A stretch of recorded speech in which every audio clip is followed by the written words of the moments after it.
2호선 지하철 안에서 소란스런 소리가 들립니다. 뭐 할아버지가 뭔데 참견이야? 젊은 남자가 일어서며 태연에게 다가왔습니다. 그냥 지나가던 노인네일 뿐이지. 태연이 담담히 대답했습니다. 젊은 남자는 곧 더 강한 힘으로 태연을 밀어붙였습니다. 태연은 거의 움직이지 않았고 부드럽게 말했습니다.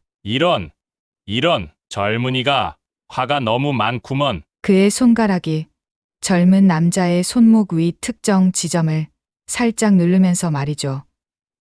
젊은 남자의 얼굴이 갑자기 창백해지면서 뭐야 이거? 젊은 남자가 소리쳤습니다. 그가 다른 손으로 주머니에 손을 넣으려 했지만 태연의 다른 손이 빨랐습니다. 태연의 손이 다시 나왔을 때 그 손에는 작은 접이식 칼이 들려 있었습니다. 이런 위험한 물건은 가지고 다니면 안 되지. 승객들의 얼굴이 경악으로 물들었고 다른 두 젊은이가 곧바로 태연에게 달려들었습니다. 태연의 움직임은 놀라울 정도로 빨랐습니다. 68세의 노인이라고는 믿기 힘든 속도였습니다. 그는 첫 번째 젊은이의 팔을 살짝 비틀어 그대로 관절을 제압했고 균형을 잃은 젊은이는 그대로 무릎을 꿇렸습니다. 두 번째 젊은이가 주먹을 휘두르려 했지만 태연은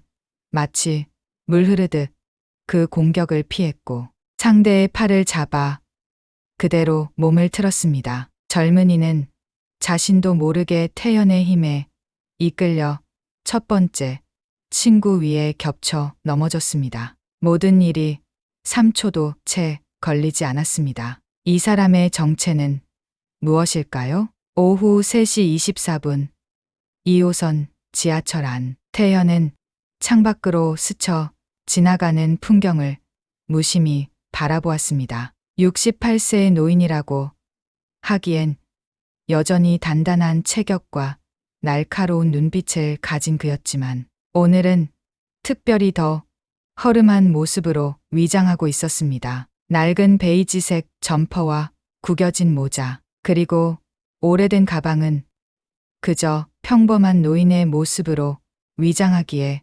충분했습니다. 또 다른 하루가 지나간다. 태연은 마음속으로 중얼거렸습니다. 은퇴한 지 10년이 넘었지만 여전히 그의 몸은 20년 전 습관을 잊지 못했습니다. 주변을 살피는 눈빛, 소리에 민감하게 반응하는 귀, 그리고 언제든 대응할 준비가 되어 있는 근육들. 국가정보원 대테러팀의 베테랑 요원이었던 흔적은 쉽게 지워지지 않았습니다. 지하철이 서서히 감속하며 다음 역에 진입했습니다. 강남역입니다. 강남역. 기계적인 안내 방송이 흘러나왔습니다. 태연은 무심코 출입구를 바라보았습니다. 사람들이 분주히 오가는 가운데 한 중년 남성이 눈에 띄었습니다. 50대 중반으로 보이는 그 남자는 한쪽 다리를 절뚝이며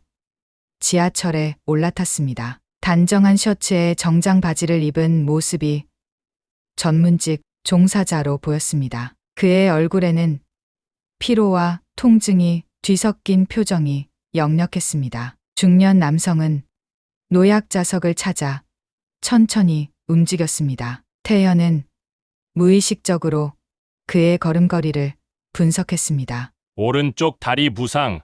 최근의 일은 아니지만 만성적인 통증이 있는 듯. 무릎 관절 쪽이군. 노약 좌석 쪽으로 향하던 중년 남성의 표정이 갑자기 굳어졌습니다. 태연의 시선도 자연스럽게 그 방향으로 향했습니다. 노약 좌석에는 20대 후반으로 보이는 젊은 남자가 다리를 쭉 뻗고 앉아 있었습니다. 검은색 후드티에 찢어진 청바지, 그리고 귀에 걸린 여러 개의 피어싱이 눈에 띄었습니다. 그의 옆에는 비슷한 스타일의 친구 2명이 서 있었습니다. 중년 남성이 조심스럽게 다가갔습니다. 저기, 죄송합니다만 제가 다리를 다쳐서 좀 앉아도 될까요? 그의 목소리는 공손했지만 약간의 떨림이 느껴졌습니다. 태연은 그 떨림이 통증 때문인지 아니면 젊은이들을 대면하는 긴장감 때문인지 구분할 수 없었습니다. 젊은 남자는 고개를 들어 중년 남성을 위아래로 훑어보더니 코웃음을 쳤습니다. 아저씨, 다리 좀 다쳤다고 노약 자석이 바로 당신 자리가 되나? 난 피곤해서 앉아 있는 건데. 그의 말투는 거칠었고 목소리에는 비웃음이 담겨 있었습니다. 옆에 있던 친구들이 낄낄 웃었습니다. 중년 남성의 얼굴이 순간 굳어졌습니다. 그의 눈에는 당혹감과 함께 작은 분노가 번뜩였지만 곧 깊은 한숨을 내쉬었습니다. 아, 네.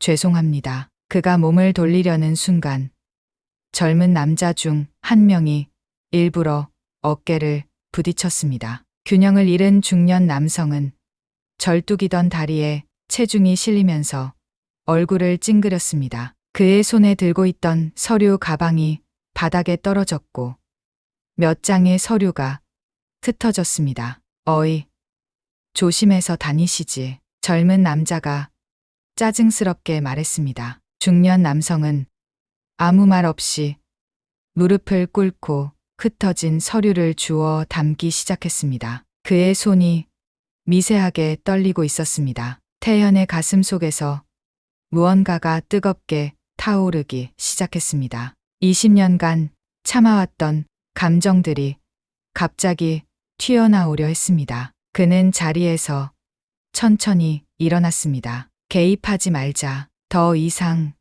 내 일이 아니야. 그렇게 생각하며 발걸음을 떼려는 순간 젊은 남자 중 한 명이 중년 남성의 서류를 발로 차는 모습이 보였습니다. 중년 남성의 얼굴에 스친 굴욕감과 무력함이 태연의 마음에 날카로운 칼날처럼 꽂혔습니다. 태연은 걸음을 옮겼습니다. 평소보다 느린 걸음이었지만 그의 눈빛은 이제 더 이상 무심한 노인의 것이 아니었습니다. 젊은 남자들이 태연을 발견했을 때는 이미 그가 바로 앞에 서 있었습니다. 이봐요, 젊은이, 자리 좀 양보해 주는 게 어떻겠소? 태연의 목소리는 나이에 걸맞게 약간 떨렸지만 그 안에는 강철 같은 단단함이 숨어 있었습니다. 젊은 남자는 태연을 위아래로 훑어보더니 비웃음을 지었습니다. 아이고, 이번엔 할아버지가 왔네. 뭐, 할아버지도 앉고 싶으세요? 저기 저쪽에 빈자리 있던데. 그의 말에 친구들이 다시 한번 낄낄거렸습니다. 태연은 미소를 지었습니다. 하지만 그 미소가 눈까지 가지 않았다는 것을 아무도 눈치채지 못했습니다. 내가 앉을 게 아니라 저분이 앉아야 할 것 같은데. 태연이 바닥에서 서류를 정리하고 있는 중년 남성을 가리켰습니다. 뭐, 할아버지가 뭔데 참견이야? 젊은 남자가 일어서며 태연에게 다가왔습니다. 그의 키는 태연보다 15cm 정도 컸고 체격도 훨씬 더 건장했습니다. 하지만 태연의 표정은 변함이 없었습니다. 그냥 지나가던 노인네일 뿐이지. 태연이 담담히 대답했습니다. 젊은 남자는 갑자기 태연의 어깨를 밀었습니다. 하지만 예상과 달리 태연은 거의 움직이지 않았습니다. 순간 젊은 남자의 눈이 커졌습니다. 태연의 몸이 생각보다 단단하다는 것을 느꼈기 때문입니다. 그의 얼굴에 의아함이 스쳤지만 곧 더 강한 힘으로 태연을 밀어붙였습니다. 이번에도 태연은 거의 움직이지 않았습니다. 대신 그의 손이 젊은 남자의 손목을 살짝 잡았습니다. 너무나 자연스러운 동작이었기에 주변 사람들은 그저 노인이 균형을 잡기 위해 젊은이의 팔을 잡은 것으로 보였을 것입니다. 이런 젊은이가 화가 너무 많구먼. 태현이 부드럽게 말했습니다. 그의 손가락이 젊은 남자의 손목 위 특정 지점을 살짝 눌렀습니다. 젊은 남자의 얼굴이 갑자기 창백해졌습니다. 그의 손목에서 갑작스러운 통증이 전해졌기 때문입니다. 뭐야 이거? 젊은 남자가 소리쳤습니다. 그가 다른 손으로 주머니에 손을 넣으려 했지만 태연의 다른 손이 먼저 그의 주머니 속으로 들어갔습니다. 태연의 손이 다시 나왔을 때 그 손에는 작은 접이식 칼이 들려 있었습니다. 이런 위험한 물건은 가지고 다니면 안 되지. 태연이 칼을 손바닥 위에 올려놓고 보여주었습니다. 주변에 있던 승객들의 얼굴이 경악으로 물들었습니다. 다른 두 젊은이가 곧바로 태연에게 달려들었습니다. 태연의 움직임은 놀라울 정도로 빨랐습니다. 68세의 노인이라고는 믿기 힘든 속도였습니다. 그는 첫 번째 젊은이의 팔을 살짝 비틀어 그대로 관절을 제압했고 균형을 잃은 젊은이는 그대로 무릎을 꿇었습니다. 두 번째 젊은이가 주먹을 휘두르려 했지만 태연은 마치 물 흐르듯 그 공격을 피했고 상대의 팔을 잡아 그대로 몸을 틀었습니다. 젊은이는 자신도 모르게 태연의 힘에 이끌려 첫 번째 친구 위에 겹쳐 넘어졌습니다. 모든 일이 3초도 채 걸리지 않았습니다. 지하철 안이 순간 정적에 빠졌습니다. 모든 승객의 시선이 태연에게 고정되었습니다. 세 젊은이는 당황한 눈빛으로 태연을 바라보았습니다. 그들의 얼굴에는 공포와 혼란이 뒤섞여 있었습니다. 다음 역에서 내리는 게 어떻겠소?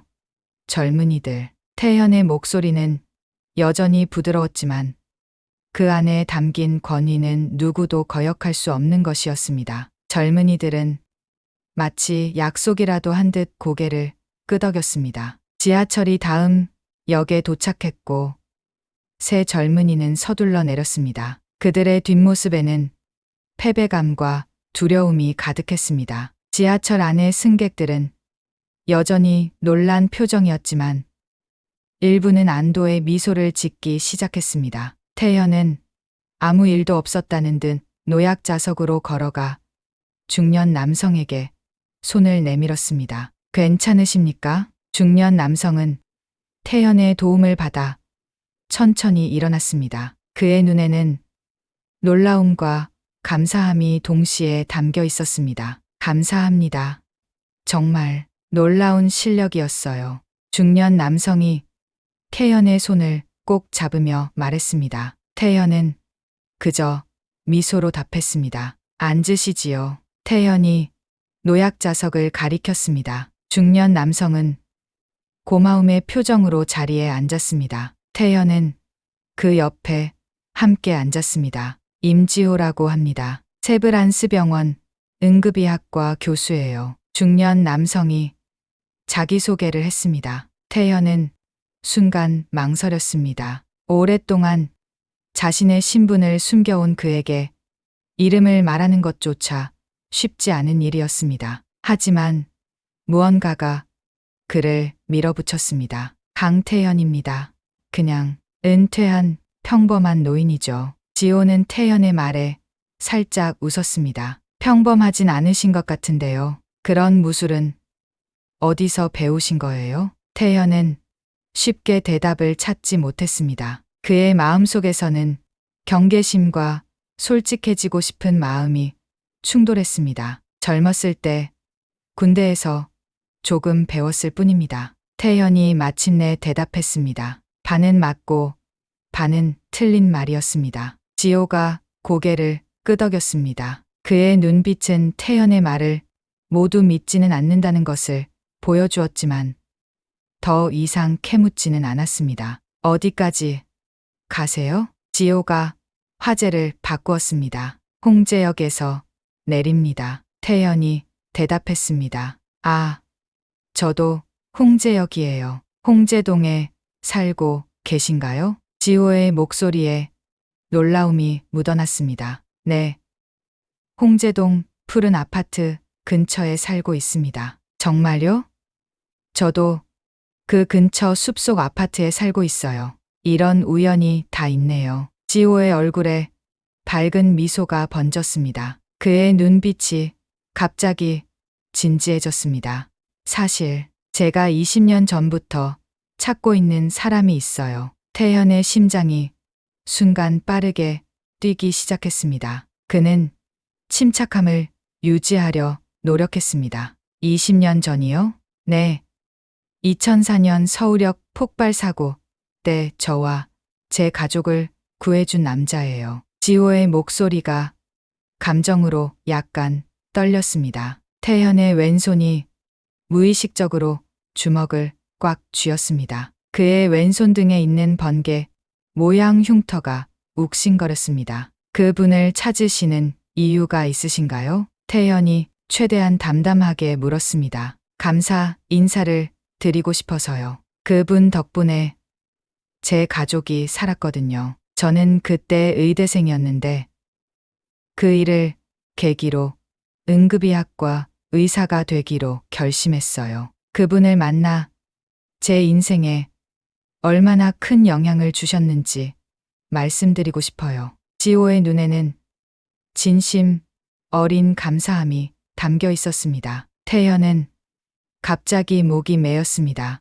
그는 시선을 돌려 창밖을 바라보았습니다. 아, 죄송해요. 갑자기 이런 이야기를 해서. 지호가 태연의 반응을 보고 미안해하며 말했습니다. 아닙니다. 훌륭한 일을 하고 계시네요.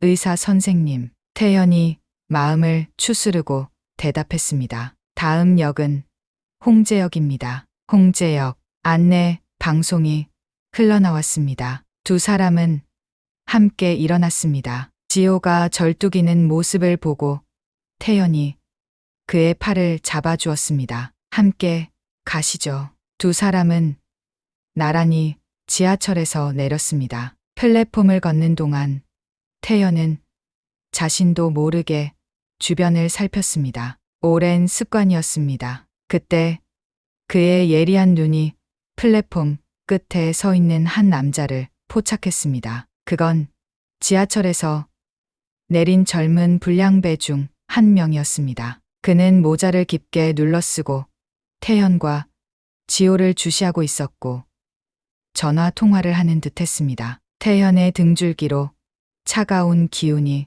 흘렀습니다. 20년 동안 숨겨왔던 그의 과거가 갑자기 그를 따라잡으려 하는 듯한 기분이 들었습니다. 하지만 지금은 옆에서 친근하게 대화를 나누는 지호에게 미소를 지을 수밖에 없었습니다. 그들의 우연한 만남이 어쩌면 우연이 아닐지도 모른다는 생각이 태연의 마음을 스쳤습니다. 운명의 수레바퀴가 다시 한번 돌아가기 시작했습니다. 새벽 3시 27분 태연의 원룸. 태연은 숨을 헐떡이며 잠에서 깨어났습니다. 온몸이 땀으로 젖어 있었고 심장은 마치 달리기를 한 것처럼 격렬하게 뛰고 있었습니다. 그는 침대에 앉아 진정하려 노력했습니다. 깊게 숨을 들이마시고 천천히 내쉬기를 반복했습니다. 또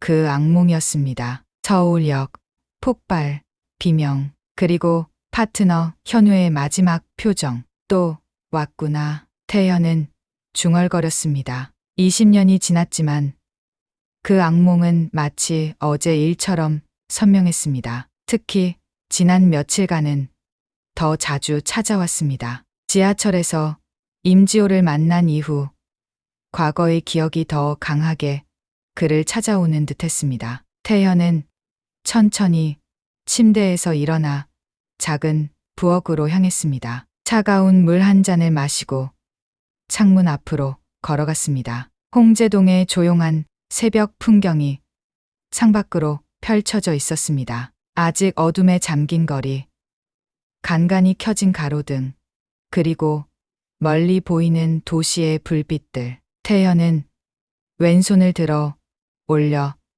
창문에 반사된 자신의 모습을 바라보았습니다. 왼손 등에 있는 번개 모양 흉터가 달빛 아래 희미하게 빛났습니다. 그 흉터는 과거의 상처를 끊임없이 상기시키는 표식이었습니다. 20년이라 정말 긴 시간이었구나. 태현의 목소리는 공허했습니다. 그는 자신의 삶을 돌아보았습니다. 58세에 국가정보원에서 은퇴한 후 그는 의도적으로 조용한 삶을 선택했습니다. 대부분의 시간을 독서와 산책으로 채웠고 때로는 동네 도서관에서 자원봉사를 하기도 했습니다. 그 누구도 그가 한때 국가의 가장 중요한 비밀 임무를 수행했던 대테러팀 요원이었다고 상상조차 하지 못할 것입니다. 태현은 다시 침대로 돌아와 앉았지만 더 이상 잠이 오지 않았습니다. 그는 작은 서랍장에서 오래된 나무 상자를 꺼냈습니다. 천천히 상자를 열자 그 안에는 흐릿해진 사진 한 장과 국가정보원 배지, 그리고 작은 메달이 들어있었습니다. 사진 속에는 젊은 태연과 그의 파트너 현우가 웃고 있었습니다. 두 사람 모두 자신감에 가득 찬 모습이었습니다. 태연은 사진을 부드럽게 쓰다듬었습니다. 그의 가슴 속에서 뭔가가 무겁게 가라앉는 느낌이 들었습니다. 미안하다, 현우야. 그의 목소리는 떨렸고 눈가에 작은 물기가 맺혔습니다. 아침이 되자 태연은 평소처럼 일상을 시작했습니다. 간단한 아침, 식사 후 그는 가벼운 운동복으로 갈아입고 공원으로 향했습니다. 매일 아침 5km 달리기는 그가 20년 넘게 유지해온 습관이었습니다. 이 습관 덕분에 68세의 나이에도 그의 몸은 여전히 단단했고 반사신경도 예리하게 유지되었습니다. 공원 한 바퀴를 돌고 집으로 돌아오는 길, 태연은 문득 어제 지하철에서 만난 임지호의 얼굴이 떠올랐습니다. 20년 전 그가 구했던 의대생이 이제는 중년의 교수가 되어 있다는 사실이 신기했습니다. 더 놀라운 것은 그들이 같은 동네에 살고 있다는 우연이었습니다. 정말 우연일까? 태연의 마음에 의문이 스쳤습니다. 국가정보원에서 일할 때 그는 우연이란 존재하지 않는다고 배웠습니다. 모든 일에는 이유가 있고 모든 만남에는 의도가 숨어 있다고 말입니다. 그러나 임지호와의 만남은 진심으로 우연처럼 느껴졌습니다. 태연의 가슴 속에 작은 따뜻함이 번졌습니다. 자신이 구한 사람이 훌륭한 의사가 되어 있다는 사실, 그것도 응급의학과 교수라니 그의 희생이 헛되지 않았다는 증거였습니다. 오후 3시경 태연은 다시 지하철을 탔습니다. 어제와 같은 시간, 같은 노선이었습니다. 그는 자신도 모르게 눈으로 임지호를 찾고 있었습니다. 마치 약속이라도 한 듯 강남역에서 지호가 지하철에 올라탔습니다. 그는 어제와 마찬가지로 다리를 절뚝이며 걸었습니다. 태연은 어제 앉았던 바로 그 자리에 앉아 있었고 지호는 쉽게 그를 발견했습니다. 그의 얼굴에 밝은 미소가 번졌습니다. 강 선생님, 안녕하세요. 지호가 반가운 목소리로 인사했습니다. 태연은 미소로 답하며 옆자리를 가리켰습니다. 앉으시지요. 의사 선생님. 지호가 태연 옆에 앉았습니다. 그의 얼굴에는 피로가 묻어 있었지만 눈빛은 여전히 밝았습니다. 오늘도 병원 일 마치고 가시는 길인가요? 태연이 물었습니다. 네.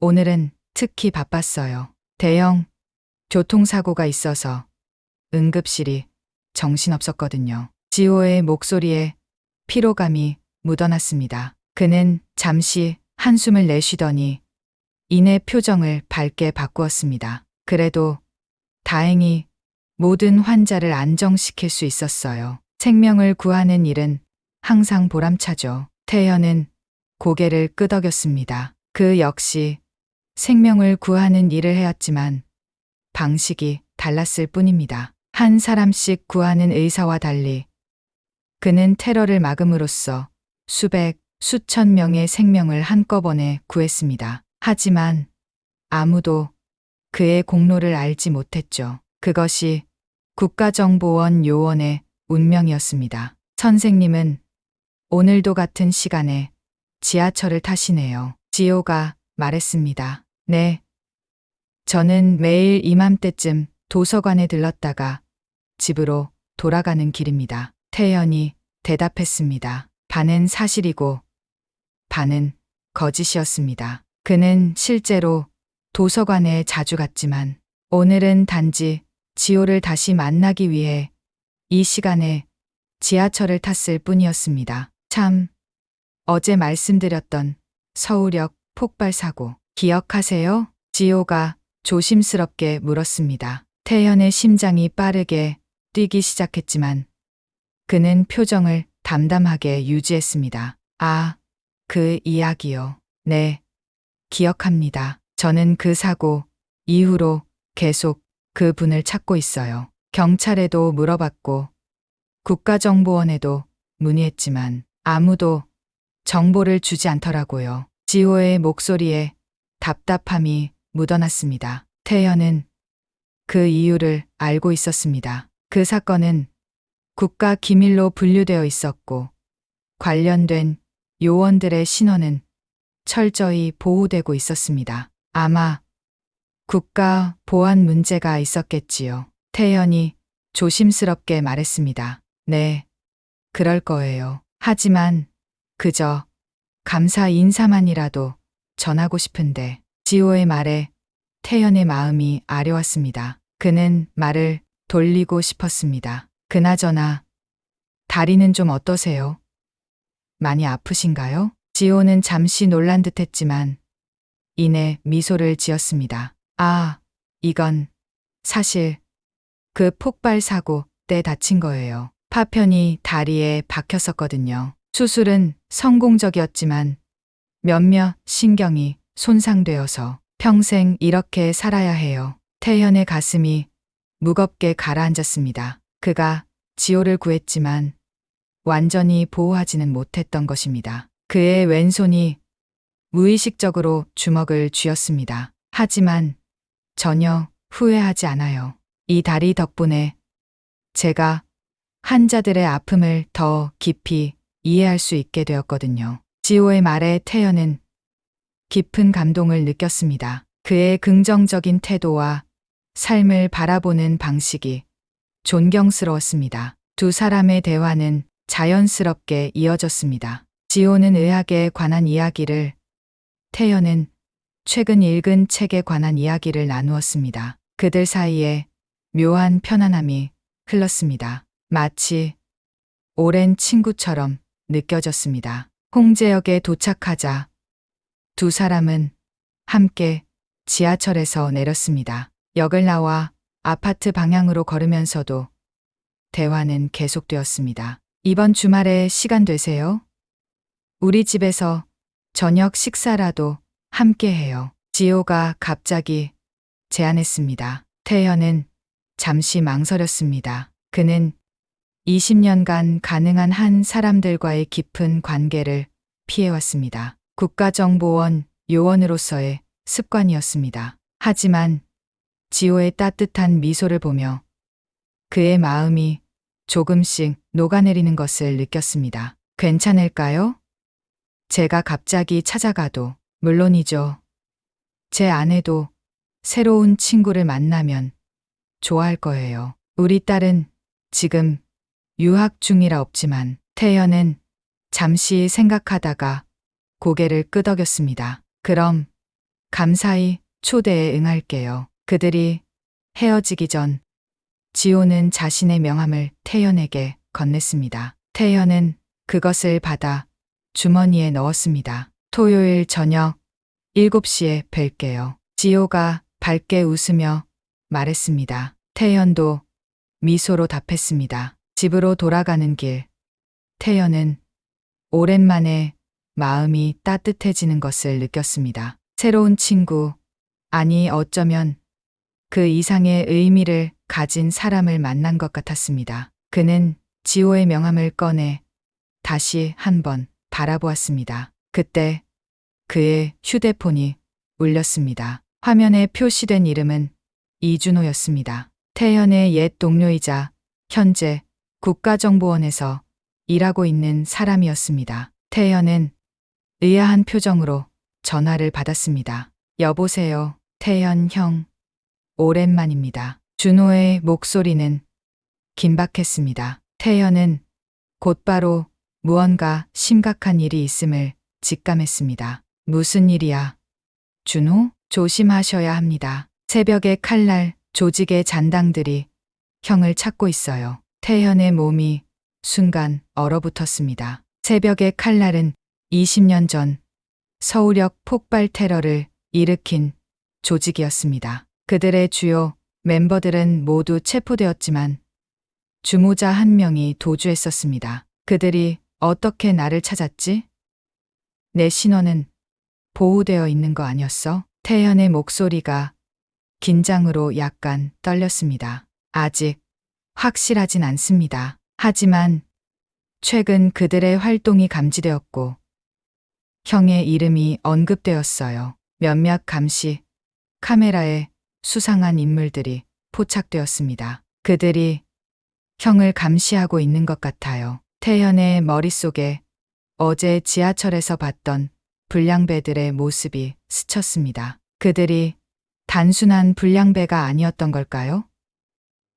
그의 직감이 맞았던 것일까요? 알겠어. 조심하마. 정보가 더 있으면 연락해줘. 통화를 마친 태연은 깊은 생각에 잠겼습니다. 20년간 평화롭게 살아왔는데 과거의 그림자가 다시 그를 찾아온 것 같았습니다. 더 심각한 것은 이제 그의 주변에 지호라는 사람이 있다는 것이었습니다. 지호까지 위험에 처하게 할 수는 없었습니다. 태연은 집으로 걸어가면서 계속해서 주변을 살폈습니다. 오랜 습관이 다시 살아났습니다. 그의 눈은 수상한 점을 찾기 위해 거리의 구석구석을 훑었고 귀는 작은 소리에도 민감하게 반응했습니다. 집에 도착한 태연은 창문을 모두 확인하고 출입문의 잠금 장치를 2번 점검했습니다. 그리고 침대 밑에서 오래된 금속 상자를 꺼냈습니다. 상자 안에는 권총 한 자루와 몇 개의 탄창이 들어있었습니다. 그는 권총을 집어들고 능숙하게 점검했습니다. 20년이 지났지만 그의 손은 여전히 무기를 다루는데 익숙했습니다. 다시 시작인가? 태연은 중얼거렸습니다. 그의 눈에는 결연한 의지가 깃들었습니다. 이번에는 지호와 그의 가족을 보호해야 했습니다. 그들이 20년 전의 비극을 다시 겪게 할 수는 없었습니다. 그날 밤 태연의 아파트 맞은편 건물 옥상 한 남자가 망원경으로 태연의 창문을 지켜보고 있었습니다. 그는 전화를 꺼내 누군가에게 전화를 걸었습니다. 네, 찾았습니다. 강태연, 국가정보원 대테러팀 전 요원입니다. 그리고 그가 임지호와 접촉했습니다. 전화 너머에서 차가운 목소리가 들려왔습니다. 좋아, 계속 감시해. 우리의 20년 계획이 마침내 결실을 맺을 때가 왔다. 남자는 전화를 끊고 다시 망원경을 들었습니다. 그의 입가에 차가운 미소가 번졌습니다. 복수의 시간이 가까우고 있었습니다. 토요일 저녁 6시 55분 임지호의 아파트 앞 태연은 깔끔한 베이지색 셔츠와 남색 바지를 입고 임지호의 아파트 현관 앞에 서 있었습니다. 한 손에는 와인 한 병과 작은 선물 상자를 들고 있었습니다. 그는 초인종을 누르기 전 잠시 심호흡을 했습니다. 오랜만에 누군가의 집에 초대받는 일이라 가슴이 묘하게 떨렸습니다. 이게 맞는 결정일까? 태현은 마음속으로 자문했습니다. 준호의 경고가 계속 귓가에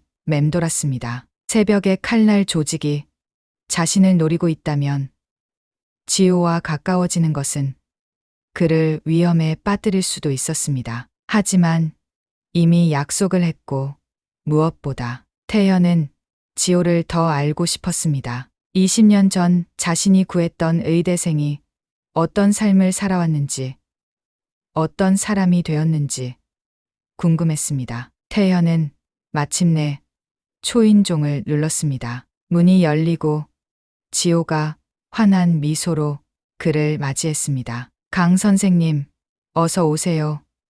정확히 시간 맞춰 오셨네요. 지호의 목소리는 반가움으로 가득했습니다. 그는 오늘 캐주얼한 니트 스웨터를 입고 있었고 평소보다 훨씬 편안해 보였습니다. 초대해 주셔서 감사합니다. 태현이 와인과 선물을 건네며 말했습니다. 지호는 감사하다는 말과 함께 그를 거실로 안내했습니다. 우리 아내는 오늘 갑자기 병원에 급한 일이 생겨서 못 오게 됐어요. 정말 아쉬워하더라고요. 다음에 꼭 뵙기로 했습니다. 지호가 설명했습니다. 태현은 살짝 안도감을 느꼈습니다. 더 적은 사람들 앞에서 자신의 정체를 숨기는 게 더 쉬울 테니까요. 거실은 따뜻하고 아늑했습니다. 벽면에는 다양한 가족 사진들이 걸려 있었고 책장에는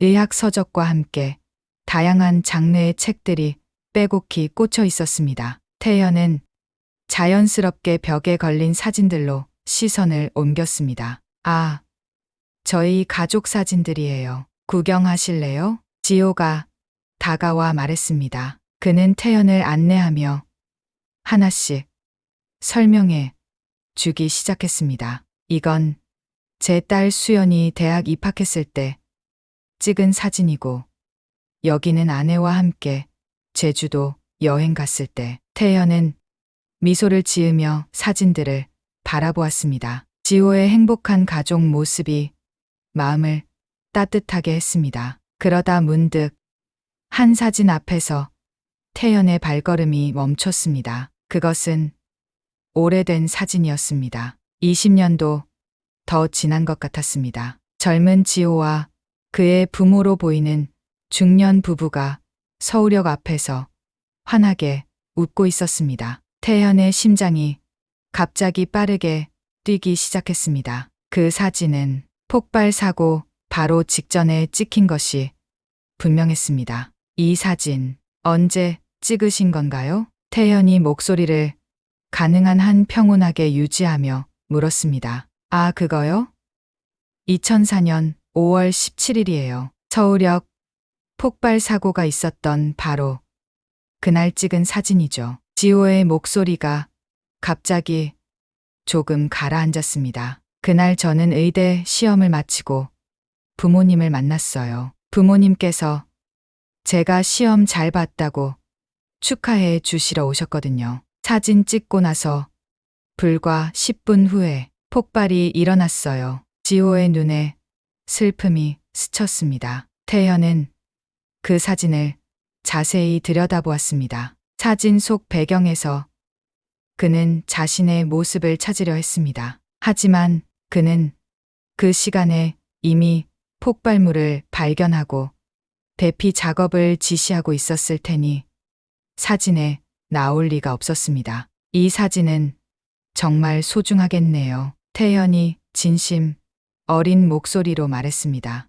네, 정말 소중해요. 사고 후 제 아버지는 중상을 입으셨고 오랫동안 후유증으로 고생하셨거든요. 그래서 이 사진은 우리 가족의 마지막 행복한 순간을 담고 있는 것 같아요. 지호의 목소리가 약간 떨렸습니다. 태연은 가슴이 아려오는 것을 느꼈습니다. 그가 도착했을 때 이미 폭발물은 설치되어 있었고 모든 사람을 구할 시간은 충분하지 않았습니다. 그는 최선을 다했지만 여전히 많은 사람들이 부상을 입었습니다. 여기서 사진 찍으신 후에 어디로 가셨나요? 태연이 물었습니다. 그 순간 그는 자신의 실수를 깨달았습니다. 너무 구체적인 질문을 했습니다. 지호의 눈썹이 살짝 올라갔습니다. 그 후에 우리는 서울역 2층 카페로 갔어요. 거기서 차를 마시다가 지호가 말하는 동안 태연은 기억 속에서 그날의 장면을 떠올렸습니다. 2층 카페. 그는 그곳에서 지호와 그의 가족을 발견했고 폭발이 임박했다는 것을 알렸습니다. 아, 그렇군요. 태연이 가볍게 대답했지만 그의 마음은 이미 과거로 돌아가 있었습니다. 지호는 잠시 태연을 관찰하더니 화제를 바꾸었습니다. 저녁 준비가 다 됐어요. 식탁으로 가실까요? 그들은 식탁으로 자리를 옮겼습니다. 지호는 와인을 따르고 태연이 가져온 선물을 열었습니다. 그것은 고급 차십 세트였습니다. 와, 이런 좋은 선물을 준비해 주시다니. 제가 차를 좋아하는 걸 어떻게 아셨어요? 지호가 놀란 표정으로 물었습니다. 태연은 미소를 지었습니다. 그냥 직감이었습니다. 사실 태연은 준호에게 지호의 취향을 살짝 물어본 것이었습니다. 국가정보원의 인맥은 이럴 때 유용했습니다. 저녁 식사가 시작되었습니다. 지호가 직접 준비한 음식들은 놀라울 정도로 맛있었습니다. 그들은 음식을 먹으며 가벼운 대화를 나누었습니다. 지호는 병원에서의 일화들을, 태연은 자신이 읽은 책들에 대해 이야기했습니다. 하지만 식사가 계속되면서 태연은 지호의 눈빛이 가끔 자신을 의심스럽게 바라본다는 것을 느꼈습니다. 마치 무언가를 알아차린 듯한 표정이었습니다. 태연의 등줄기로 차가운 기운이 흘렀습니다. 와인 한 잔 더 드릴까요? 지호가 물었습니다. 네. 감사합니다. 태연이 답했습니다. 지호가 와인을 따르는 동안 태연은 식탁 위에 그릇을 집으려다 실수로 와인 잔을 쳤습니다. 붉은 액체가 식탁보 위로 쏟아졌습니다. 아이고, 죄송합니다. 태연이 당황하여 냅킨으로 재빨리 와인을 닦기 시작했습니다. 그의 왼손이 바쁘게 움직이는 동안 지호의 시선이 태연의 손등에 고정되었습니다. 그 흉터, 지호의 목소리가 갑자기 낮아졌습니다. 태연은 그제서야 자신의 실수를 깨달았습니다. 주위가 흐트러지는 바람에 항상 감추던 왼손 등의 번개 모양 흉터가 드러난 것입니다. 태연은 재빨리 손을 거두고 셔츠 소매를 내렸습니다. 하지만 이미 늦었습니다. 지호의 눈에서 무언가가 번쩍였습니다. 인식의 빛이었습니다. 잠시만요. 지호가 자리에서 일어났습니다. 그는 서둘러 서재로 향했고 잠시 후 무언가를 들고 돌아왔습니다. 그것은 낡고 오래된 노트였습니다. 제가 그날 이후로 계속 기록해온 것들입니다. 지호가 노트를 펼쳤습니다. 그 안에는 서울역 폭발 사고에 대한 모든 정보, 신문 기사, 그리고 지호 자신의 메모들이 빼곡히 적혀 있었습니다. 20년 동안 저를 구해준 그 남자를 찾아왔어요. 그가 누구인지, 어떻게 생겼는지, 어떤 특징이 있었는지 모든 것을 기억하려고 노력했죠. 지호의 목소리는 흥분으로 약간 떨렸습니다. 그는 노트의 한 페이지를 펼쳤습니다. 거기에는 흐릿한 스케치가 있었습니다. 남자의 얼굴이었는데 놀랍게도 태연과 닮아 있었습니다. 물론 20년 전의 젊은 모습이었지만 분명히 태연이었습니다. 그리고 가장 기억에 남는 특징이 있었어요. 지호가 노트의 다른 페이지를 넘겼습니다. 그곳에는 왼손 등에 번개 모양 흉터라고 적혀 있었고 그 옆에는 간단한 그림이 그려져 있었습니다. 태연의 흉터와 똑같은 모양이었습니다. 태연의 심장이 거의 멈추는 것 같았습니다.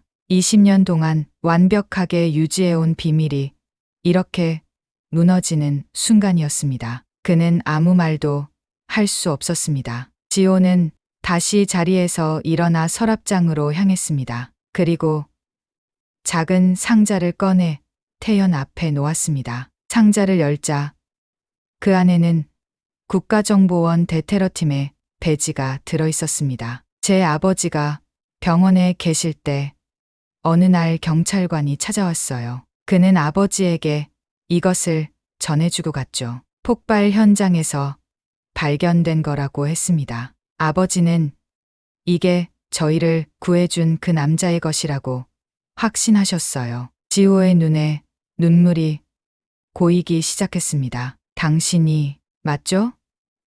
당신이 그때 저희를 구해주신 분이시죠? 태연의 눈도 젖어왔습니다. 그는 오랫동안 침묵했습니다. 20년간의 비밀이 한순간에 드러나는 것이 두려웠습니다. 하지만 지호의 진실된 눈빛 앞에서 그는 더 이상 숨길 수 없었습니다.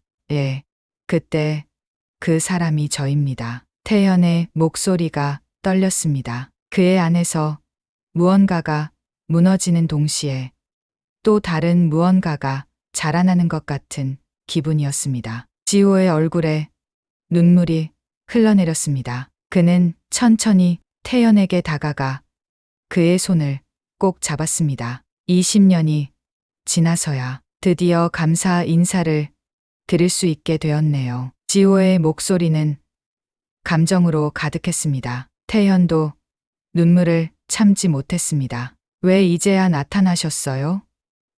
왜 그동안 숨어 계셨어요? 지호가 물었습니다. 태연은 깊은 숨을 들이마셨습니다. 그건 제 임무의 일부였습니다. 국가정보원 대테러팀 요원으로서 우리의 신원은 항상 비밀로 유지되어야 했어요. 그리고 태연은 잠시 망설였습니다. 그리고 제 파트너가 그날 희생되었습니다. 그는 폭발물을 해체하려다 목숨을 잃었죠.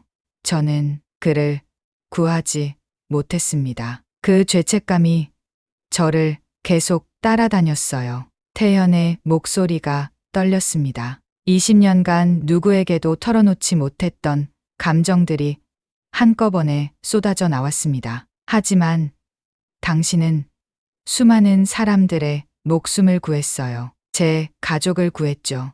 지호가 태연의 손을 더 단단히 잡으며 말했습니다. 제게도 드릴 것이 있어요. 지호가 다시 서랍으로 가서 봉투 하나를 꺼냈습니다. 제 아버지가 돌아가시기 전에 쓰신 편지입니다. 만약 그 남자를 만나게 되면 꼭 전해달라고 하셨어요. 태연은 떨리는 손으로 봉투를 받았습니다. 그는 조심스럽게 봉투를 열고 편지를 꺼냈습니다. 편지에는 지호의 아버지가 태연에게 전하는 깊은 감사의 말이 적혀 있었습니다. 그가 자신의 가족을 구해준 덕분에 딸의 결혼식을 볼 수 있었고 손자의 탄생을 맞이할 수 있었다는 내용이었습니다. 마지막 문장이 태연의 가슴을 찔렀습니다. 당신의 희생으로 우리 가족은 새로운 삶을 살 수 있었습니다. 이 은혜는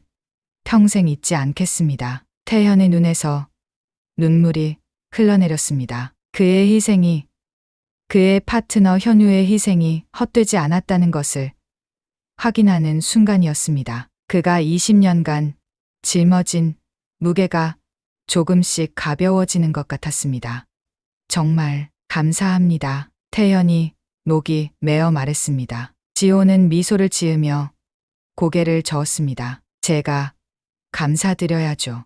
당신이 아니었다면 저는 여기 없었을 거예요. 제 아내도, 제 딸도, 이 모든 행복한 순간들이 없었을 거예요. 두 사람은 오랫동안 이야기를 나누었습니다. 태연은 그날 있었던 일, 자신이 어떻게 폭발물을 발견했는지, 어떻게 사람들을 대피시켰는지 모든 것을 털어놓았습니다. 그리고 지호는 사고 이후에 자신의 삶, 의사가 되기로 결심한 이유, 그리고 20년간 태연을 찾아온 여정에 대해 이야기했습니다. 창밖으로 달빛이 내리쬐는 밤이 깊어갔습니다. 두 사람은 거실 소파에 나란히 앉아 커피를 마시며 계속 대화를 나누었습니다. 20년의 시간이 한순간에 무너지고 새로운 유대감이 형성되는 놀라운 시간이었습니다.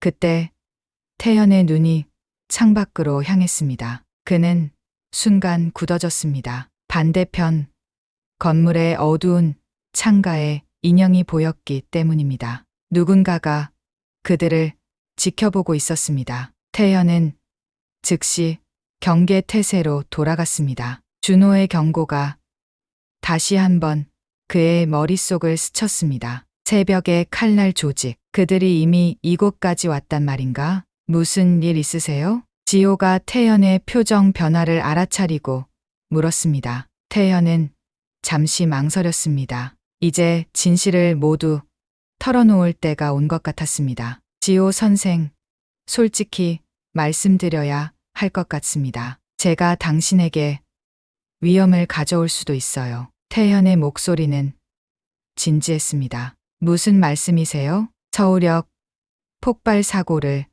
일으킨 테러리스트 조직, 새벽의 칼날의 잔당들이 아직 남아 있습니다. 그리고 그들이 저를 찾고 있어요. 당신과 가까워진다는 것은 당신도 위험에 처할 수 있다는 뜻입니다. 지호의 얼굴이 창백해졌습니다. 하지만 곧 그의 눈에 결연한 빛이 떠올랐습니다. 당신이 20년 전 저희 가족을 지켜주셨듯이 이번에는 제가 당신을 도울 차례입니다. 우리는 함께 이 위험을 헤쳐나갈 거예요. 태연은 지호의 말에 깊은 감동을 느꼈습니다. 20년간 홀로 짊어져온 무게를 이제는 누군가와 나눌 수 있다는 생각이 그를 따뜻하게 했습니다. 하지만 창밖의 어둠 속에서 누군가의 시선이 여전히 그들을 향하고 있었습니다. 과거의 그림자가 점점 더 가까이 다가오고 있었습니다. 태연은 이번에는 지호를 반드시 지켜내겠다고 마음먹었습니다. 어떤 희생이 필요하더라도. 밤은 깊어갔고 두 사람의 운명은 더욱 단단히 얽혀가고 있었습니다. 태연은 마음속으로 맹세했습니다. 그는 현우의 희생이 헛되지 않도록 남은 테러리스트들을 반드시 잡을 것이고 더 이상의 비극이 일어나지 않도록 할 것이었습니다. 창밖으로 비가 내리기 시작했습니다. 빗방울이 유리창을 타고 흘러내리는 모습이 마치 태연의 눈물 같았습니다. 그는 천천히 눈을 감았습니다. 3일 후 태연은 병원 복도를 천천히 걸었습니다. 아직 완전히 회복되지 않았지만 그는 더 이상 병원에 있을 수 없었습니다. 현우의 장례식이 오늘이었기 때문입니다. 왼손에는 여전히 붕대가 감겨 있었고 걸을 때마다 온몸이 아팠지만 그는 그 고통을 견뎌야 했습니다. 친구의 마지막 가는 길을 지켜봐야 했으니까요. 병원 출구 근처에서 태연은 익숙한 얼굴을 발견했습니다. 그가 구했던 젊은 남자 임지호였습니다. 그는 태연을 알아보지 못했습니다. 국가정보원의 방침에 따라 태연의 신원은 엄격히 보호되고 있었으니까요. 지호는 간호사와 이야기하고 있었습니다. 정말 그분을 만날 수 없나요? 저를 구해주신 분께 감사 인사라도 드리고 싶은데. 지호의 목소리에는 간절함이 묻어 있었습니다. 죄송합니다만 그분은 특별한 보호 대상이라 면회가 허용되지 않습니다. 간호사가 정중하게 답했습니다. 지호는 실망한 표정으로 고개를 떨구었습니다. 그럼 이것이라도 전해주세요. 그는 작은 편지, 봉투를 간호사에게 건넸습니다. 감사의 마음을 담은 편지입니다. 제가 의대생인데 그분 덕분에 더 열심히 공부해서 많은 생명을 구하는 의사가 되고 싶어요. 태연은 지호의 말을 듣고 가슴이 따뜻해지는 것을 느꼈습니다. 그의 희생, 현우의 희생이 헛되지 않았다는 작은 증거였습니다. 태연은 잠시 그 자리에 서서 지호를 지켜보았습니다. 그의 진지한 눈빛, 감사하는 마음가짐, 그리고 의사가 되겠다는 결심. 이 모든 것이 태연의 마음에 깊은 인상을 남겼습니다. 좋은 의사가 될 것 같은 청년이군. 태연은 생각했습니다. 그는 지호에게 다가가 인사를 하고 싶었지만 그럴 수 없었습니다. 그의 신분은 비밀로 유지되어야 했고 무엇보다 그는 현우의 장례식에 가야 했습니다. 태연은 조용히 병원을 빠져나왔습니다. 바깥은 여전히 비가 내리고 있었습니다. 그는 병원 앞에 대기 중이던 검은색 차에 올라탔습니다. 준비됐나? 운전석에 있던 김 국장이 물었습니다. 예. 태연이 짧게 대답했습니다. 그의 목소리는 감정을 억누르고 있었습니다. 차는 조용히 출발했고 빗속을 뚫고 국립묘지로 향했습니다. 현우의 장례식은 간소하지만 엄숙하게 진행되었습니다. 많은 동료들이 참석했고 모두 현우를 추모하는 마음으로 가득했습니다. 태연은 앞줄에 서서 현우의 영정사진을 바라보았습니다. 그 익숙한 웃는 얼굴이 이제는 영원히 볼 수 없게 되었다는 사실이 그를 괴롭혔습니다. 현우야, 미안하다. 태연은 마음속으로 속삭였습니다. 그의 가슴 속에서 무언가가 끊어지는 듯한 고통이 일었습니다. 장례식이 끝나고 사람들이 하나둘 떠나기 시작했습니다. 태연은 여전히 현우의 묘 앞에 서 있었습니다. 비는 그쳤지만 공기 중에는 여전히 습기가 가득했습니다. 김 국장이 태연에게 다가왔습니다. 가자. 태연아, 너도 아직 몸이 완전히 회복되지 않았잖아. 그가 걱정스러운 목소리로 말했습니다. 조금만 더 있다 가겠습니다. 태연이 대답했습니다. 그의 눈은 여전히 현우의 묘비에 고정되어 있었습니다. 김 국장은 이해한다는 듯 고개를 끄덕이고 잠시 떨어져 있었습니다. 태연은 천천히 무릎을 꿇고 현우의 묘비 앞에 손을 얹었습니다. 내가 약속할게. 남은 놈들을 반드시 잡을 거야. 그리고 내가 구하려 했던 사람들, 나는 그들을 지켜볼게. 특히 그 젊은 의대생, 내가 구한 사람들이 어떤 삶을 살아가는지 내가 대신 지켜볼게. 태현의 목소리는 떨렸지만 그의 결심은 확고했습니다. 그는 현우의 영혼에게 맹세했습니다. 그리고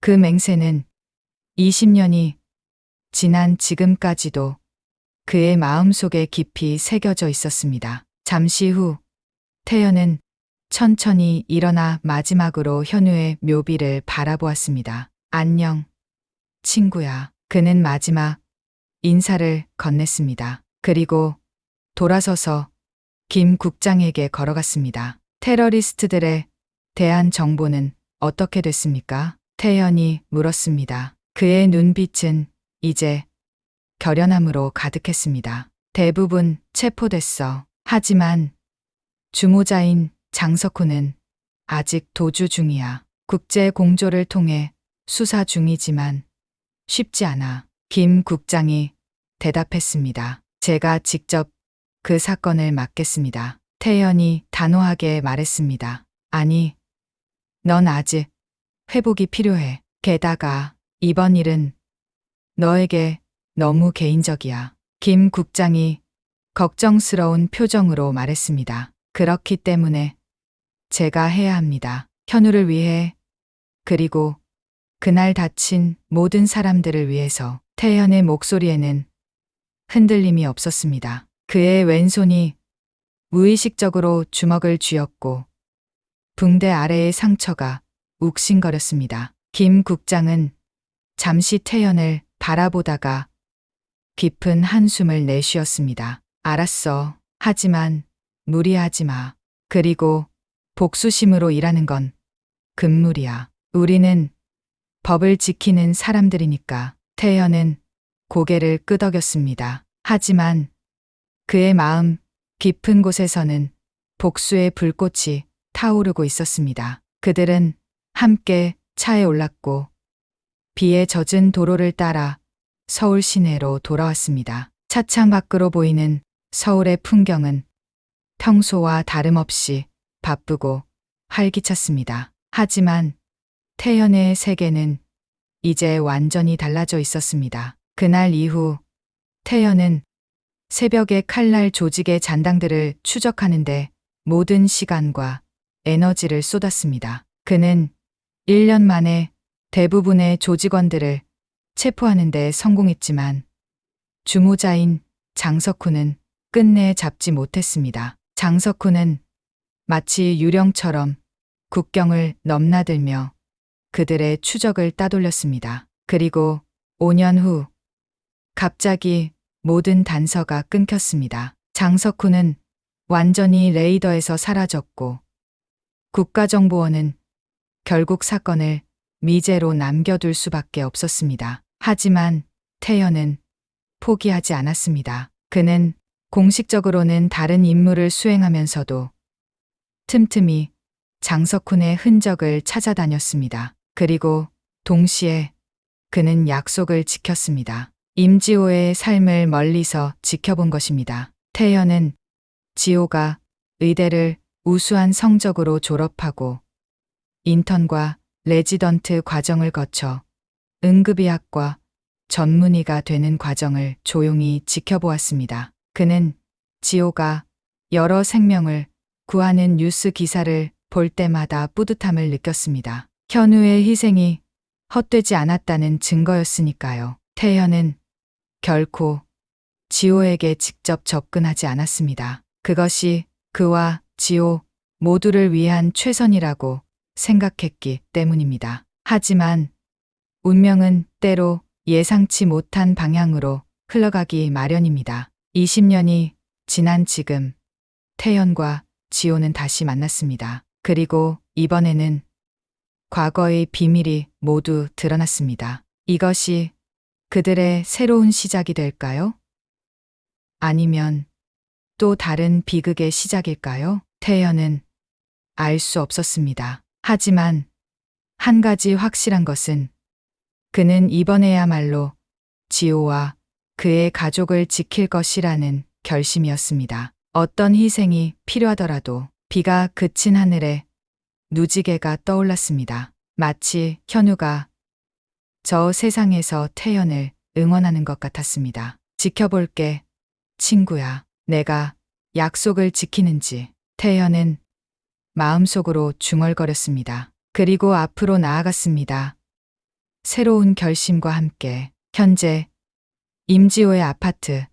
태연이 진실을 밝힌 날로부터 일주일 후 태연과 지호는 발코니에 나란히 앉아 저녁 노을을 바라보고 있었습니다. 일주일 전 태연이 자신의 정체를 밝힌 이후 두 사람은 거의 매일 만나 지난 20년의 이야기를 나누었습니다. 오랫동안 숨겨왔던 비밀이 드러나면서 태연의 마음은 묘하게 가벼워졌습니다. 마치 무거운 짐을 내려놓은 것 같은 느낌이었습니다. 생각해보면 정말 신기한 일이네요. 지호가 따뜻한 커피잔을 양손으로 감싸며 말했습니다. 그의 목소리에는 여전히 경이로움이 묻어 있었습니다. 무엇이요?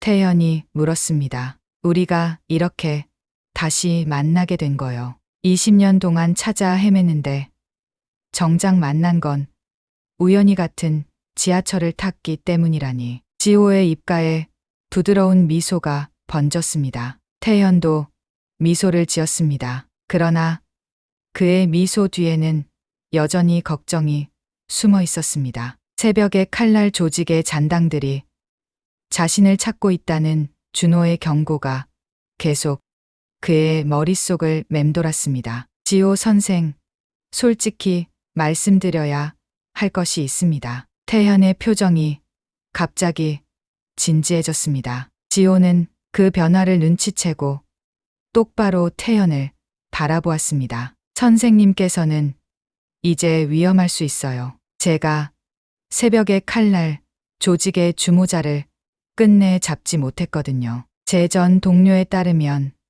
그들이 저를 찾고 있다고 합니다. 태현의 목소리는 무거웠습니다. 그의 눈에는 깊은 걱정이 어려 있었습니다. 지호는 잠시 침묵했습니다. 그러다 그의 눈에 결연한 빛이 스쳤습니다. 제가 두렵지 않냐고요?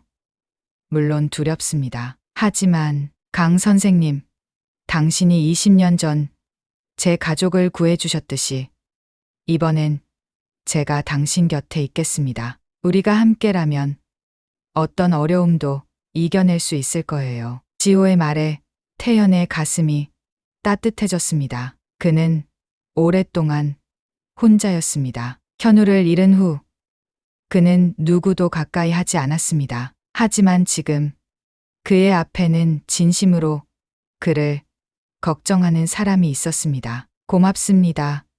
지호 선생. 태연이 진심 어린 목소리로 말했습니다. 그의 눈가에 작은 물기가 맺혔습니다. 두 사람은 잠시 편안한 침묵 속에 저녁 노을을 감상했습니다. 붉은 빛이 서서히 도시를 물들이고 있었습니다. 그때 갑작스러운 통증이 태연의 가슴을 찔렀습니다. 그는 숨을 헐떡이며 가슴을 움켜쥐었습니다. 강 선생님, 괜찮으세요? 지호가 놀라서 태연에게 달려갔습니다. 태연의 얼굴은 창백하게 변해 있었고 이마에는 식은땀이 맺혀 있었습니다. 태연이 말을 끝맺지 못하고 바닥에 쓰러졌습니다. 지호는 즉시 의사로서의 본능이 발동했습니다. 그는 태연의 맥박과 호흡을 확인하고 구급차를 불렀습니다. 강 선생님, 정신 차리세요. 제발. 지호의 목소리가 떨렸습니다. 그는 응급 처치를 시작했습니다. 태연의 의식은 희미해졌지만 그는 지호의 목소리를 희미하게 들을 수 있었습니다. 그리고 점점 어둠 속으로 빠져들었습니다. 세브란스 병원 응급실. 태연은 천천히 눈을 떴습니다. 주변은 병원 특유의 냄새와 기계음으로 가득했습니다. 그는 흐릿한 시야로 주변을 살폈습니다. 지호가 그의 침대 옆에 앉아 있었습니다. 그의 얼굴은 걱정으로 가득했지만 태연이 깨어난 것을 보고 안도의 표정을 지었습니다. 다행이에요. 깨어나셨네요. 지호가 안도의 한숨을 내쉬었습니다. 무슨 일이 있었던 거죠? 태연의 목소리는 갈라져 있었습니다. 지호는 잠시 망설이다가 진지한 표정으로 말했습니다. CT 촬영 결과 강 선생님의 심장 근처에 금속 파편이 발견되었어요. 20년 전 폭발 사고 때 몸에 박힌 것으로 보입니다. 그 파편이 최근에 이동하면서 심장을 위협하고 있어요. 태연의 표정이 굳어졌습니다. 20년 전의 상처가 지금까지 그를 따라온 것이었습니다. 위험한가요? 태연이 차분히 물었습니다. 네, 매우 위험합니다. 파편이 더 이동하면 심장을 관통할 수 있어요. 수술이 필요합니다. 그것도 최대한 빨리. 지호의 목소리는 단호했습니다. 그는 의사로서 냉정하게 상황을 판단하고 있었습니다. 태연은 잠시 생각에 잠겼습니다. 죽음의 그림자가 다시 한번 그를 찾아온 것이었습니다. 하지만 이번에는 그가 두려워하지 않았습니다. 그의 삶은 충분히 의미 있었고 무엇보다 그는 이제 혼자가 아니었습니다. 수술 성공 확률은요? 태연이 물었습니다. 지호는 잠시 침묵했습니다. 그리고 결심한 듯 말했습니다. 50%입니다. 파편의 위치가 매우 위험해요. 하지만 걱정 마세요. 제가 직접 수술을 집도하겠습니다. 태연의 눈이 커졌습니다. 당신이요? 하지만 네. 저는 외상 외과에서도 수련을 받았어요. 그리고 무엇보다 선생님을 살리고 싶습니다. 제가 20년 전 받은 은혜를 이제야 조금이나마 갚을 수 있는 기회네요. 지호의 눈에 결연한 의지가 빛났습니다. 태연은 그 눈빛에서 확신을 느꼈습니다. 그는 천천히 고개를 끄덕였습니다. 당신을 믿습니다. 지호 선생. 수술 준비는 신속하게 이루어졌습니다. 태연이 수술실로 이동하기 전 준호가 병실을 찾아왔습니다. 그의 표정은 긴박했습니다. 형, 조심해요. 새벽에 칼날의 잔당들이 이 병원 주변에서 목격되었어요. 우리가 경비를 강화했지만 태연은 준호의 말에 끄덕였습니다. 그는 이미 예상했던 것이었습니다. 어쩌면 이것이 그들의 마지막 기회일지도 모른다고 생각했습니다. 그를 약해진 상태에서 제거하려는 시도였을 테니까요. 준호야, 부탁 하나만 들어줄래? 지호 선생을 꼭 지켜줘. 그는 내게 소중한 사람이야. 태연의 목소리는 진지했습니다. 준호는 그의 마음을 이해한다는 듯 고개를 끄덕였습니다. 걱정 마세요, 형. 우리가 다 지킬게요. 형도 꼭 이 수술에서 살아남으세요. 준호가 태연의 손을 꽉 잡았습니다. 그들은 오랜 동료였고 서로를 깊이 신뢰했습니다. 수술실 앞 복도. 지호는 수술 가운을 입고 마지막 준비를 하고 있었습니다. 그의 손이 미세하게 떨렸습니다. 이번 수술은 그에게 무척 중요했습니다. 단순한 환자가 아닌 자신의 목숨을 구해준 은인을 살리는 수술이었으니까요. 제발, 이번엔 제가 당신을 구할 수 있게 해주세요. 지호는 마음속으로 기도했습니다.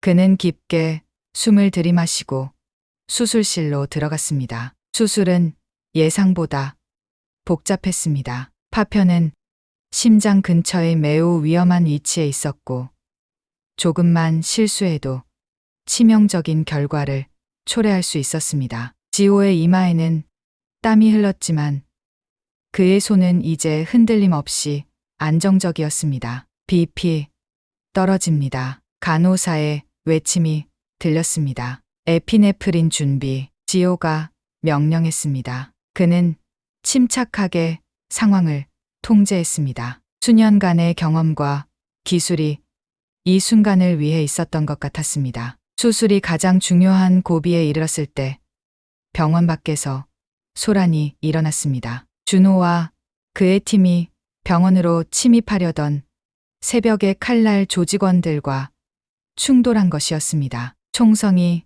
몇 번 울렸고 사람들의 비명소리가 들렸습니다. 하지만 지호는 흔들리지 않았습니다. 그는 오직 눈앞의 수술에만 집중했습니다. 태연의 생명이 그의 손에 달려 있었으니까요. 파편 확인했습니다. 지호가 말했습니다. 그의 목소리는 긴장되어 있었지만 동시에 확신에 차 있었습니다. 그는 천천히 조심스럽게 핀셋으로 파편을 제거하기 시작했습니다. 그 순간 태연의 심장 리듬이 불규칙해졌습니다. 모니터에서 경고음이 울렸습니다. 침실 세동 시작합니다. 간호사가 외쳤습니다. 제세동기 준비. 지호가 명령했습니다. 그의 마음은 급하게 뛰었지만 외면적으로는 침착함을 유지했습니다. 그는 빠르게 행동했고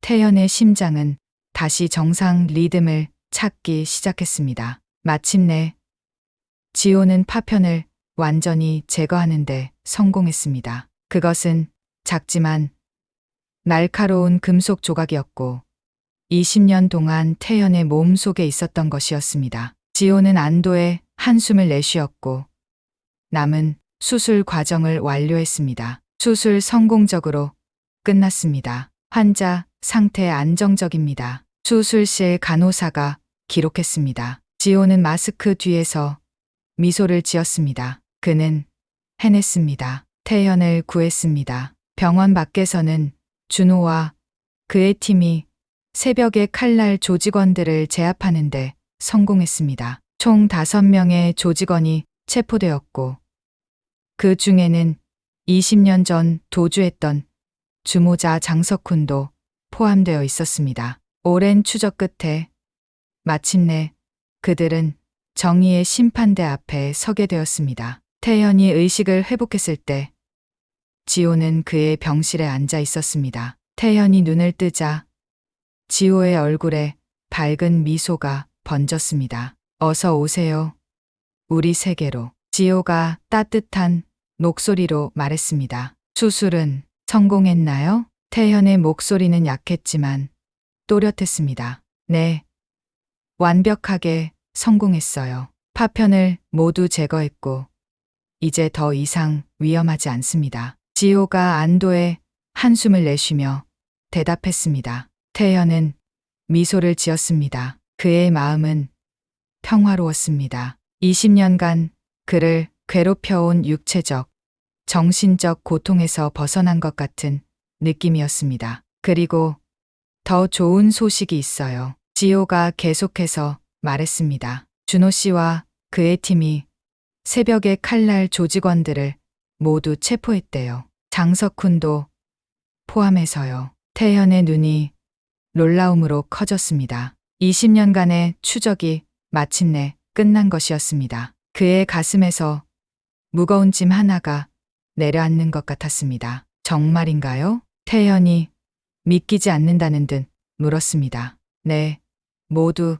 끝났어요. 이제 우리는 평화롭게 살 수 있어요. 지호가 태연의 손을 꼭 잡았습니다. 그의 눈에는 감사와 기쁨의 눈물이 고여 있었습니다. 태연은 지호의 손을 마주 잡았습니다. 그의 마음에는 오랜만에 진정한 평화가 찾아왔습니다. 현우를 생각하니 여전히 가슴이 아팠지만 이제는 그 아픔 속에서도 희망을 볼 수 있었습니다. 현우의 희생이 헛되지 않았다는 것을 확신할 수 있었으니까요. 6개월 후 한강공원. 태연과 지호는 나란히 벤치에 앉아 강물을 바라보고 있었습니다. 태연의 건강은 완전히 회복되었고 그의 눈빛은 이전보다 더 맑고 평온해 보였습니다. 이제 어떤 계획이 있으세요? 지호가 물었습니다. 태연은 잠시 생각에 잠겼습니다. 그는 이제 완전히 새로운 삶을 살게 되었습니다. 더 이상 그를 쫓는 위험도 그를 괴롭히는 과거의 그림자도 없었습니다. 국가정보원에서 젊은 요원들을 위한 강의를 해달라고 제안이 왔어요. 태연이 대답했습니다. 제 경험과 지식을 나누는 것 좋은 일일 것 같습니다. 지호는 밝게 웃었습니다. 그거 정말 좋은 제안이네요. 강 선생님의 경험은 젊은 요원들에게 큰 도움이 될 거예요. 태연도 미소 지었습니다. 그는 처음으로 자신의 과거를 자랑스럽게 생각했습니다. 그의 인생은 비록 고통스러웠지만 그 고통이 다른 이들에게 도움이 될 수 있다면 의미 있는 것이었습니다. 지호 선생은요?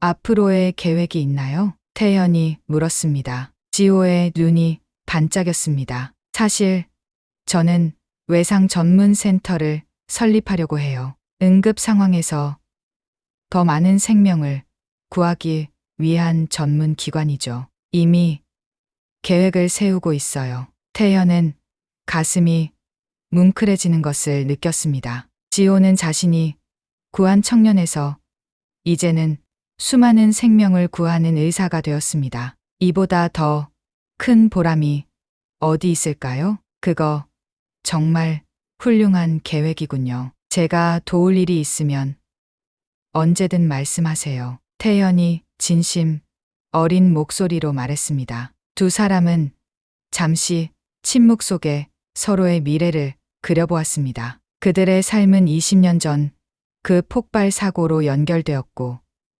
이제 그 연결고리는 더욱 단단해졌습니다. 강 선생님, 우리 매주 이렇게 만나는 건 어떨까요? 앞으로도 계속. 지호가 조심스럽게 제안했습니다. 태연은 미소를 지었습니다. 그의 눈에는 따뜻한 기쁨이 어려 있었습니다. 좋습니다. 그렇게 해요. 그들은 이제 서로에게 단순한 지인이 아니었습니다. 그들은 운명으로 엮인 특별한 존재였고, 서로의 삶에 깊은 의미를 부여하는 사람들이었습니다. 석양이 한강 위로 떨어지기 시작했습니다. 붉은 빛이 두 사람의 얼굴을 비추었고, 그들의 그림자는 길게 뻗어 하나로 이어져 보였습니다. 마치 그들의 운명이 하나로 엮여 있음을 보여주는 것 같았습니다. 태연은 문득 현우를 생각했습니다. 그가 이 모습을 본다면 어떤 생각을 할까요?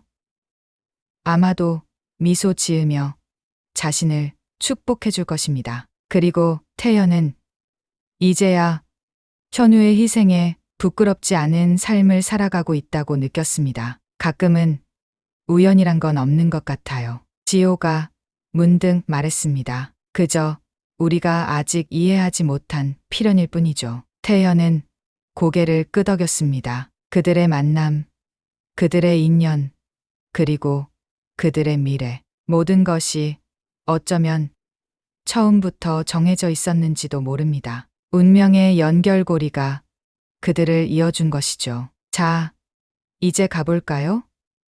저녁 식사 시간이 되었네요. 지호가 일어서며 말했습니다. 태연도 함께 일어났습니다. 그들은 나란히 걸으며 서서히 어두워지는 공원을 빠져나갔습니다. 그들의 걸음은 느렸지만 확신에 차 있었고, 그들이 향한 곳에는 밝은 빛이 기다리고 있었습니다. 운명의 연결고리는 이제 완성되었고, 새로운 이야기가 시작되려 하고 있었습니다. 태연과 지호의 이야기는 여기서 끝나지 않습니다. 그들의 진정한 여정은 이제 막 시작되었으니까요. 두 노인의 뒷모습이 석양 속으로 천천히 사라져 갔습니다. 그들의 그림자는 길게 뻗어 하나로 이어져 있었고, 그 모습은 마치 운명의 끈으로 영원히 연결된 것처럼 보였습니다.